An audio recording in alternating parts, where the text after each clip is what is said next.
So we'll see how the Jax does. It was Cassante over the Jax. Yeah. This matchup, much less volatile. It's still volatile, though. Cassante and Renekton both with kill pressure over their counterparts. Yeah. Notably at level 6, both of these champions do have a spike. And it becomes very much a skill matchup at that time. Before level 6, though, it is just Renekton favored. Level 1, perhaps, it's fairly even. Both champs kind of suck, but as soon as level 3 comes online, Renekton has mostly free will. Yeah, nothing super surprising in terms of runes. It is fleet footwork for Little V. Minions have spawned. Yeah, interesting he's gone for the fleet footwork. I'm not sure the reasoning of that. There is, I guess, kind of skill shots with Zeri auto attacks, but it's not something that you're really taking fleet to avoid. Yeah. Signals he's definitely going AP. If you go for any on-hit Kai'Sa builds, it will just be the standard Kai'Sa build. That's what I mean when I say AP. Static Shiv into the Rage Blade and then full AP. And this is how the Lucian lane tends to go. Absolute priority, poking away with that piercing light. And I mean, probably not supposed to be that bad of a trade, but nonetheless it is. Someone starting with his movement ability. Yeah, 1116 has had very impressive games in this matchup specifically, as Sha9 takes a pretty bad trade in the bot lane. But yeah, 1116 has done very well on the Lucian side of this matchup specifically. So we'll see if he can continue that streak. I hate how Cassante's E is just called movement, because it sounds like you're just describing what it does. Movement. It's actually just the name. Kiri, with that remount, not going to be able to find Lil V, but is able to get a brief stun onto Char, get that aftershock proc so he doesn't take too much damage on the way out. Yeah, nice disruption from Char. Protects Lil V from taking too much damage there. Lil V missing a bunch of CS here. 3 missed on the first wave to just, or the first 2 waves, to just the 1 from 116. Yeah, and a really nice trade for 1116 too. Very ahead in that lane. Yeah, starting to build a bit of an HP advantage for himself. Down a lot of mana though. So hopefully we'll even out a little bit for Nuli. As I'm seeing on my screen, he has taken another poor trade. Yeah, Nuli, still good on mana, and 116 does not have mana for anything but E at this point. Eats a biscuit. So keep the pressure up in the mid lane, but his Nidalee's another piercing light. His Nidalee's nowhere near to really punish this Corki or even invade the Sejuani, so not going to amount to much, but a pretty sizable CS advantage for 116. Nuli cancels his recall. This could be dangerous, as we do see Kongyue coming over. Vision is granted this spear if it connects. He's not even going to go for it. Yeah. Not quite enough time for Kongyue there. And I think he could have thrown it from Raptor Pit though. Yeah, maybe. Chooses not to in any regard, and Nuli going to be able to teleport back here. Eventually, 116 now will have the choice and ability to do so as well. Slight CS lead now developing in both top and mid. No surprises whatsoever. Yeah, should be getting leads with these champions. Helping bot lane surprisingly performing quite well. Ching9 going for a nice little trade there as supports exchange aftershock. Yeah, I don't think Zeri Rel should have just this much priority in the bot lane, but Helping's just playing super well.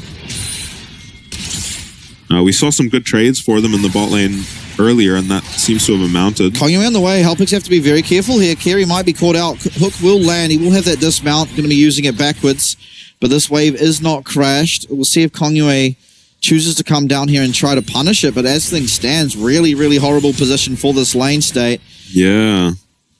And they are just going to realize that they are in dire need of assistance and just back out. Yeah, that's going to eat away at their lead now, because you don't have to kill this wave if you're Lil V, as he recognizes. You just recall, and you pretty much win a wave up over your opponent for this recall as Lil V. Actually stays. Maybe the wave wasn't quite frozen. Oh. So he has to desperately try and get this in. I think he does have time to. Q coming up soon. Yeah, Q does like no damage. It's going to be close. Ooh. I think eventually it will get in, but definitely not ideal. Would have preferred it to have been frozen under his tower, as it kind of looked like it may have been. Yeah, I think too much of a wave for Cheng9 to freeze, though, as he's maybe trying to. Yeah, he's not taking all that much damage, and he does have Fleet alongside Absorb Life for a bunch of health back as lane progresses. Kerry trading once again alongside Char9, and will dismount to not get hit by that spear from Kongyue, and we now have an ARAM in this middle lane. Yeah, another nice hook from Char9 as things are getting a little bit tense in the mid lane. Hook, it lands, it's onto Nuli. The Culling's going to be blocked, and he's ignited. Very low now is Nuli as the flash comes through from Kongyue. Hotpot now low. Everyone on the side of Hellpigs low, but absolutely no deaths. Yeah, really close to someone going down for the Hellpigs. It ends up with just one flash in this play. But West Point are looking for more as Spear lands. Lands onto Kerry. He will have the shield available if he does use that dismount. Hellpot getting some health back on this camp, but it's just not going to matter as Nuli going to get flashed, taken out as well. Hotpot flashing away, but the flash from 116, and it's 3-0 in favor of West Point under the mid lane tower. Oh no, what a disaster for Hellpigs. That was just 3v3. Here's Ching9's coming through. He comes over that wall, and he should be able to find a kill here onto Char. Hook will be available soon. He does maybe get away. Not quite. Ching9 is able to salvage something back for Hellpigs. Yeah, something. It is just one kill for the 3 that West Point just picked up in the mid lane. So you're happy if you're Cheng9, but the rest of the Hellpigs, this spear, pretty instrumental as Hotpot not recognizing the danger his teammates are in, is just on his wolves, and then far too late tries to run in here at 1-on-6. Ends up going down as well. A lot of flashes committed from West Point, but you're super happy with this. Yeah, now back to live. It looks like Hotpot at least trying to start up this dragon and get something going for Hellpigs. Cheng9, once again, he's going to find himself as the only person on the team with an advantage and see if he can leverage that to find some success here. He does have a nice front line, regardless of the deaths coming through in that mid lane. It's going to make his life a lot easier as the Zeri, and they do secure themselves first at Dragon. It's unpunished as Kongyue was also on the bot side of the map. Yeah, the problem, if you're the Hellpigs and the plan is Cheng9 can carry us, is Kerry's getting really aggressive down here. Hook lands, not going to be able to get that aftershock, so takes a huge burst of damage. Loses half his HP. Kerry getting a little too aggressive. There is a Nautilus on West Point as Hotpot. Hotpot's under trouble. Spear lands, and see if he can get that Arctic Assault away. Does make it over the wall. Should be okay to live, but there's going to be taxed this red buff for it. Yeah, and so much prio for Kongyue. Finally amounts to him stealing some camps away from the Sejuani. Can take Krugs after engage on Char9. Lightning Crash bottom as Char's getting very low. Does manage to get that aftershock pop, but it's going to be Cheng9 who picks up yet another kill. Lil V half HP under his tower. Kerry might be able to look for something alongside Cheng9, and Hotpot actually down this bottom side after what happened. There could be an angle on the Lil V's life here. It does have Cleanse and Flash, and maybe it's a little bit dangerous, but Void Drop's going to be picked up, and they have to find something on the other side of the map. Immaculate Cleanse. My goodness, that was an automatic cleanse, it looked like. Hotpot down here, though, and he is unsighted. There's no wards for Lil V to have seen him.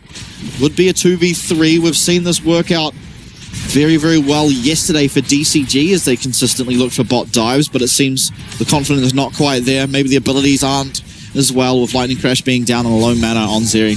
Yeah, low mana on the Rel too, to be honest. Don't hate not going for that play. If you're Hotpot, he does get to take the Krugs from the Nidalee, so gets one of his camps back. And yeah, well played by the Hellpigs. I was going to say, though, if your plan is to have Cheng9 just solo carry this game, there's a Nautilus on West Point. And plenty of follow-up for it. Between the Lucian, the Kaisa, and the Nidalee. So it'll be a very difficult game for him to carry, especially without Cleanse. No peel available, though. Sejuani, Cassante, Ral. Yeah, plenty of frontline. That is very true. So while there is follow-up, it's going to be hard for that follow-up to reliably make it through this immense frontline that Hellpigs have in their team composition. I think compositionally, I actually take the Hellpigs' side as we look at 116. No flash available. Relentless Pursuit used, but Nuli going to be able to Gatling gun, and the max range Glacial Prison comes out. This is going to be a confirmed kill. Nuli now on the board. It's going to help him immensely in this mid lane matchup as 116 in the death realm is going to be able to pick himself up a Kraken Slayer. Yeah, sometimes your priority lanes just look like that. You have to play very aggressively on the Lucian, and 116 gets 3 man Guangguang. Dominus coming out and traded here for the all-out as Hotpot can make it in under Ryu's tower. It doesn't look like they're going to go for it as Guangwan takes a relatively okay trade, all things considered, but it is still a health advantage to Ryu up in this top side. Now, how Hotpot going to be trying to assist with pushing out this wave? I'm not sure why he stayed in All Out. Probably would have been nicer to start working on that ultimate cooldown by just immediately going back to regular form. But anyway, lane will crash. Teleport available for Guangwan to get back up here if he so chooses, as you know, Renekton, Ryu will be able to push this wave near on immediately. Yeah, and Ryu did not look afraid at all on this Renekton, even in a 2v1 situation. Kongyue takes away the, I think, blue buff and the Grom. He has a Liandry's now on the Snidley, strongest champion on the map. Most likely. And is going to be looking to secure an advantage for his team, as you have to on the Nidalee. You are useless later on in this game. Become a bit of a heal bot. Really nice slice and dice there from Ryu. Get himself with enough distance to not be under any threat here. Walking down river, maybe Honey Fruit is on the mind, but he doesn't have teleport just yet, so is going to try and stay for one more wave under his tower to ensure he doesn't miss any of this XP and gold that is coming from these oncoming minion waves. Yeah, Carry hovering for his mid laner. Really difficult to go on the solution, though, for the Rel. Nice trade once again up in the top side. Ching9, he's he's not recalling, sorry. It's Little V on the other side, as Ching9's going to be able to push out his mini wave. Has the static shiv very strong now on the Zeri, but West Point, they're getting looked at in this middle lane. Hook from Char goes wide to carry. Everything available. Have to be careful of an immediate rel engage. Glacial Prison back up from the earlier play on 116 as well for Hotpot. Yeah, both teams fighting for mid prio. Waves both get cleared, but Dragon not quite up yet. It looks like Helpings have won the fight for priority. A big spear coming out of Conway. Lots of damage. Gonna have a bit of burn there from the Liandrys as well, as Dragon now spawning. Hotpot and Kiri, they are the engage. Guangwan's actually come down here. There is a teleport for Ryu, and if West Point want to give this, they simply can. It's going to result in a lot of plates, a lot of gold for Ryu up on the top side. Ching9, though, he does get hit here. Yeah, his teleport is going to come through. Lightning Crash, watch out for Ching9. He is the guy that can get it done. Void Seeker does land, and the steal away of this dragon from Kongyue is going to be good. Low health bars across the map as Ching9 not even able to pop the Lightning Crash. Here it comes. There's going to be one kill back for Hellpigs, and a nice knocker from Guangwan as 116 flashes away, but he's going to be taken out. Lil V goes psychotic and does jump back in, but Ching9 somehow works out fourth kill in this game as the team fight is won by Hellpigs. Yeah, Hellpigs lose the dragon, but they managed to win the team fight. Only Kongyue limping away. As I'd like to see the steal from Kongyue. I did not notice that while we were on live. Just walks up and Qs it. Smite on the Nidalee, very strong. Upgraded Smite to not as well. And then this nice Cassante play here looked like maybe we could do something on Hellpigs, and they could do something. Ching9 flashes forward to clean up a couple of these kills.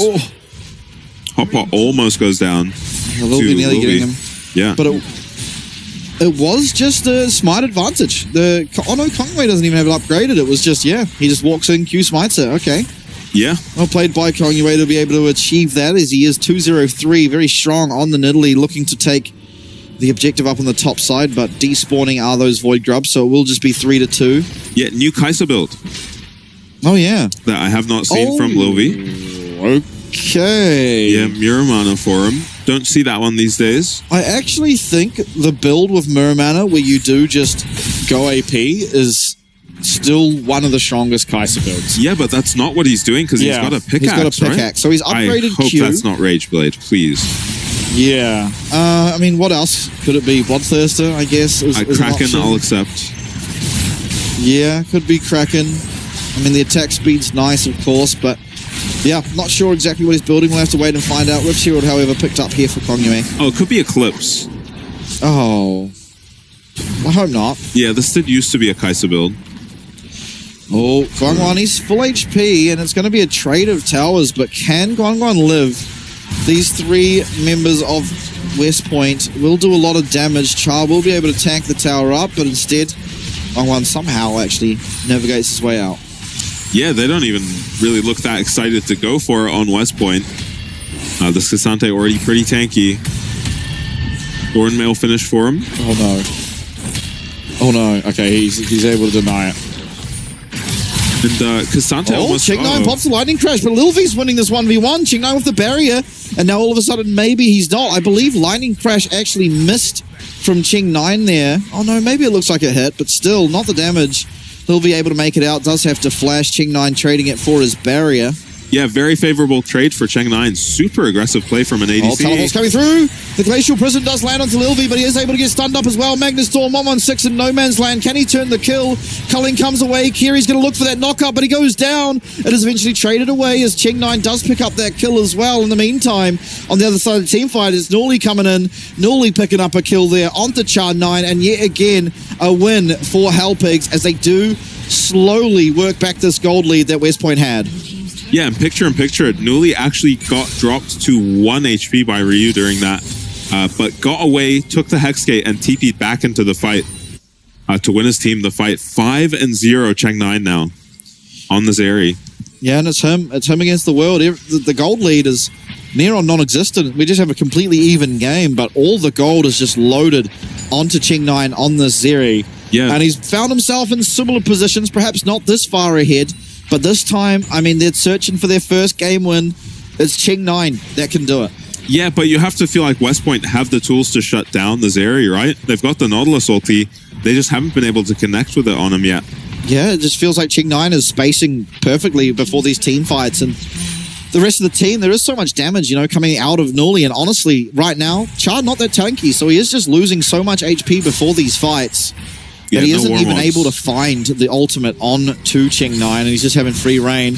Working now on this inner tower is Hellpigs, but Ryu going to be quite capable of clearing out that minion wave. Guangwan on the other side, getting dove. Hook will land here. He's getting low, not able to get that Pathmaker, and is just taken out. Very crucial there that West Point are able to CC chain him to not get the W. Otherwise, that could have been a whole lot worse. On the other side, though, it is just a mirrored map as somehow Ryu able to turn back one kill. And that could be a big difference maker. Tower for inner, 1 kill for 2. It is West Point who come out ahead on the macro play. Yeah, and it's 5 seconds on this dragon, so it should be all West Points. Hellpigs. Yeah, 2 towers, 2 kills, 1 dragon for just the 1 kill, 1 tower on the other side. It is, West Point feeling good about that. It is a tier 2 tower taken by Hellpigs, which is worth a lot more gold than the tier 1 that West Point were able to take. Yeah, but they got 2 tier 1s. They got mid as well. Yeah, which adds up to about the same gold. And then you've got the dragon picked up for the side of West Point. So, been a long time since Lovi recalled. I want to see what he's building. Yeah, we'll see. I think he just recalled. He got Berserker Greaves. Ah, okay. He did not have those before. As Lucian now, 116, looking pretty strong. Has those 2 items online and can output a lot of damage in a short amount of time now. Can this Lucian, but... Yeah, can he do it to Cheng9 is the question, because... Plot going aggressive. Glacial Prison lands this on to Kongwei the Flash. Everything's committed, but this is the jungler, and the jungler's now dead. That was a 3-1 and 4 Nidalee that's got taken off the map, and once again, is Cheng9 the benefactor. Yeah, that's the most fed member of West Point, maybe behind 1016. The mid-jungle duo putting in work for West Point this time around, but Kongyue caught out here. Nice Sejuani ulti from Hotpot. Completely blind, it looks like. Just drops the pink, sees Nidalee, and that's enough for him to go there. Oh, it was normally actually my bad that got that one. Yeah, shut down onto this Nidalee. And it is Muramana Rageblade. I really hate that. Yeah, not a fan. It will give him his Q upgrade, but you also get the Q upgrade from Kraken Slayer Winsus, so just feels... Yeah, it doesn't make sense to me to not take an on-hit item and then build the Rageblade to... Well, the Muramana does on-hit. The damage is on-hit. Yeah. But I think the problem is it just scales. It takes too long to really scale, and when you're against the Zeri as Kai'Sa, you'll always take the Zeri in a later game team fight. Yep. She's just constantly hitting 5 people, whereas the Kai'Sa really can only manage to hit 1 person at a time. Yes, it's more isolated damage in sort of a vacuum, but... Yeah, and that's the pressure is on Lovi and Cha to get onto the Zeri. They need a Nautilus ulti into the Kai'Sa ulti.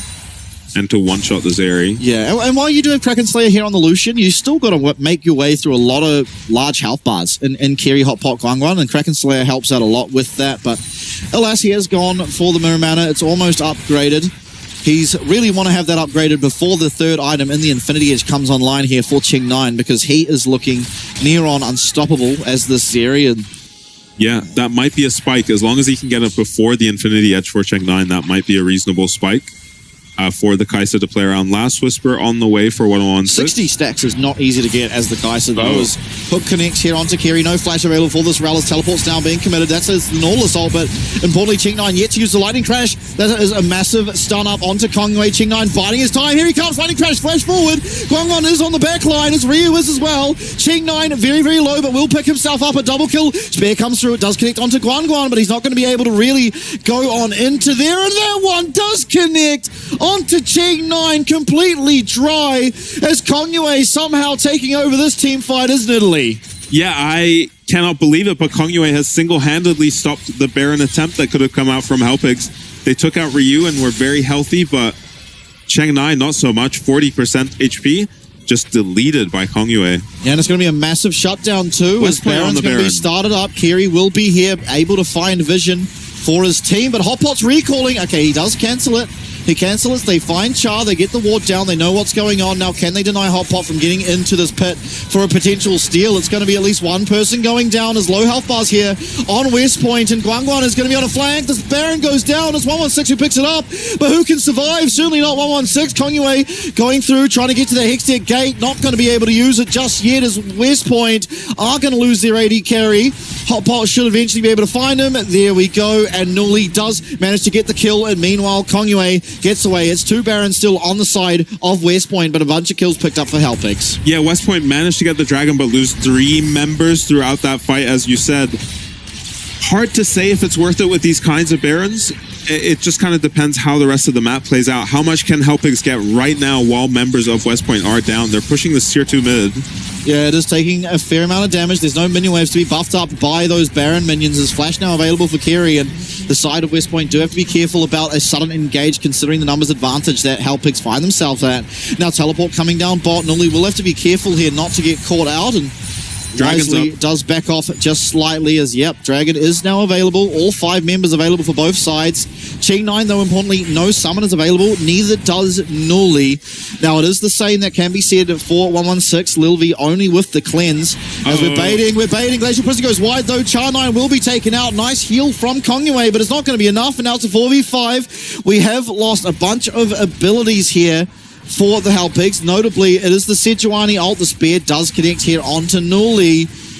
Kongwei constantly throwing them. That one goes wide. Kerry being found on the flank as Voidseeker used. Lands onto Guangguan. Dominus as well popped. This Dragon down now to 2,000 HP as Voidseeker constantly landing. And the Megastorm finds 4. Here comes the Lightning Crash. An immediate double kill found for Ching9 on the Zeri. They're trying to kill down this Nidalee as well, but he will be able to get out. But Hellpigs, I'll be damned, they find themselves in a fantastic position in this game. They get the Dragon, and now they're marching down bot lane. Yeah, we said how difficult this will be to play from behind. Pop flashes forward. Kongwei might just go down yet. He is surviving by the skin of his teeth, but Ching9 with the smite. That is a fantastic W usage and great slowing from Hotpot. And Hellpigs, they are in such a commanding space. Yeah, and it was just a massive engage from Kerry, as it's not actually this play we're talking about. This is a way earlier fight, actually, as Kongwei gets stunned up by the Sejuani here, but no follow-up until Cheng9 is able to get this flash off and almost actually goes down to Ryu. So the Nautilus ultis are going on to this area in every fight, but no one's in range. This spear. Oh, that was worth a replay. And this is the replay for this most recent fight. And it's Kerry who carries the fight. They know where he is very close. The fight is very close until this happens. Stun on the Kai'Sa, and then a massive 4-man Rel W ulti. Yeah. Kongwei eventually gets picked off later down the line too. Fantastic play. 12-1 now is this area, and if this is not a win, I don't know what is. Ching9 is so obscenely strong. He has such an insanely unkillable front line. Great CC for the team fight in that Sejuani. I mean, honestly, just all the frontliners. And, you know, yeah, maybe you take down the series. There's still a 7-1, almost 4-item Corki on the back. Yeah, Nuli is massive at this point, too. Has almost his IE now. Once he gets that, he is as terrifying as the Zeri. Yeah, Guardian Angel completed. That is a 4-item Zeri now. Not only do you have to kill him once, but twice. Yeah, and I agree with you. I think this should be almost impossible for West Point to win. From behind with the composition they've got. They picked a high priority composition and could not capitalize on it early game. Yeah, somehow only down 4k gold. Yeah, but this 4k feels like 10k with the comps. Yeah. Such a squishy lineup. Even the Renekton has the Sterix now for a little bit more survivability, but really all that Ryu's going to be able to do is play distraction. I mean, he's never going to be strong enough right now to kill out this Zeri. Maybe he could kill Nuli, being that there is no armor outside of those tabbies. Yeah, if he can take out one carry, it's insane for West Point. If this Renekton can trade his life for Corki or Zeri, because they don't have that much damage on the Hellpigs. Once one of these carries goes down, it then becomes very obvious what your Nautilus and the rest of your team should be doing. You say that, but there is no tankiness on the other side. So even if you lose one of your carries, Corki or Zeri, either one of them has enough damage in their kit as long as there's a front line to reliably deal with the carries on the other side. Honestly, if you overextend and use too much to kill these carries, Cassante might just take over a fight. Yeah, that's even that itself is also true. Very interesting Cassante build, by the way. We've gone for Thornmail into Juck Show. Now, I mean, a big reason why this is interesting is because a large part of where Cassante finds his strengths is hold up, Char9 can be looked at. Glacial Prison used, but not going to connect. But still, Kongyue 116 finding themselves pretty low on HP. They are going to have that healing available from this Nidalee to top up those health bars. But as I was saying, a large part of where Cassante finds his strength is as you get both health, armor, and magic resist, you get both cooldown and cast time reduction on your Q. And why that's important, of course, is if you're in all-out, the lower your Q cooldown, the more you're going to be able to do damage, play disruption, and honestly heal as well. You get Omni-Vamp from it. Yeah. So you do really want those stats. And Juxo, while it provides a lot of resistance, as does the Thornmail, not a whole lot of health. Yeah. Picking up some HP in his build now is Guan. Yeah, but he's going for what it seems to be a Zeke. So again, not a lot of health. He's going to be a long way from that 1600 health, extra health, cap? The Baron hit by Hellpigs. Yep, Baron is going to be hit. Hot pot. He's going to be able to tank up these Void Seekers and the Nidalee Spears, but importantly, Kongyue not missing a smite yet this game as Culling coming through, but it's on to Kiri. We're seeing just how unkillable these members are. Smite comes through, but it's Ching9. Once again, it's an AD carry who picks up the Baron. Now the tanks on the bot side do go down. It's Lilvi who picks up that kill on the top side, though. Ching9 finds his 13th of the game as Hellpigs will be going forward. Glacial Prison very soon for being available as 2 GAs now on these carries. You have to kill both Nuli and Ching9 twice if you even want a chance in a team fight. But a team fight does not come out. It's instead going to be Hellpigs picking up the Baron and turning their attention now to this third and soul point on the Hextech Soul. Yeah, at least it won't be Soul going over to the Hellpigs from West Point's POV anyway, but I'm pretty sure that's a very small win for them with the Baron going over to Hellpigs. I really like the double GA coming out of the Hellpigs. I think Nuli maybe should have just gone IE, but when you're so reliant on these carries for all your damage, makes sense to keep them alive with the GAs. Armor, a lot of value against the West Point comp too. Absolutely, and it is going to be the Nash's second, so it is going to now be an AP build, but I think generally when we see the Mirror Mana, it turns into like you get a Luden's Companion, and you fully commit to just your W poke Kaiser. See, if this is the build, doesn't it just feel a lot better with a Static Shiv or a Kraken Slayer? I think it feels better. No, because right now he's building what seems to be a death cap, which means it's going to be full AP, you know? Yeah, it could be a Zonya's, but I think we're just supposed to go Luden's Companion instead of Guinsu's. Yeah. In any case, Hook lands here. It is on to Hot Pot. Sejuani not particularly killable, but he has just tagged up a lot of tower shots. Going to make his way out of there as Guangwan teleports on in. Char getting very low. Glacial Prison, and this is going to be one very, very dead Renekton. He does manage to get that Styrax proc as Yeah, a lot of low health carries, but Ching9 just flashes on in, lightning crash. Everyone on the side of West Point is suffering. It's 5v3, and Hellpigs, I'll be damned. They were looking like they may have the worst split in PCS history, but they're not going to allow it as Nexus Tower 1 and 2 are taken. Lil V trying to make a play. Ching9, Nuli, all they have to do is focus down this Nexus, and they will. GA coming through, but Lil V has nothing to do, and Hellpigs win game number 1. Yeah, pretty narrowly at the end there. The health bar is actually getting really low with Lil V running around, but nice win. Yeah, for the Hellpigs. Come on, guys. I need to see some smiles on these faces. All right, Hot Pot smiling. Guan completely stoic. Entirely stoic. Nuli, happy. Ching9, not a smile. Come on, boys. You just got your first win. I think that's something to be happy about. Did Chang9 use his flash defensively that entire game on Zeri? Not that I remember. Yeah, not that I remember either. He was just flashing forward in every team fight. Yep. Absolute Giga Chad. And when you're that fed, you get to. Yep. The only death he had was a miraculous spear out of Kongwei, and he died exactly one time. But Cheng9, I think this might have been one of the most flawless AD carry performances that we've seen. Outside of that one spear, which admittedly it came from Fog of War, and I myself have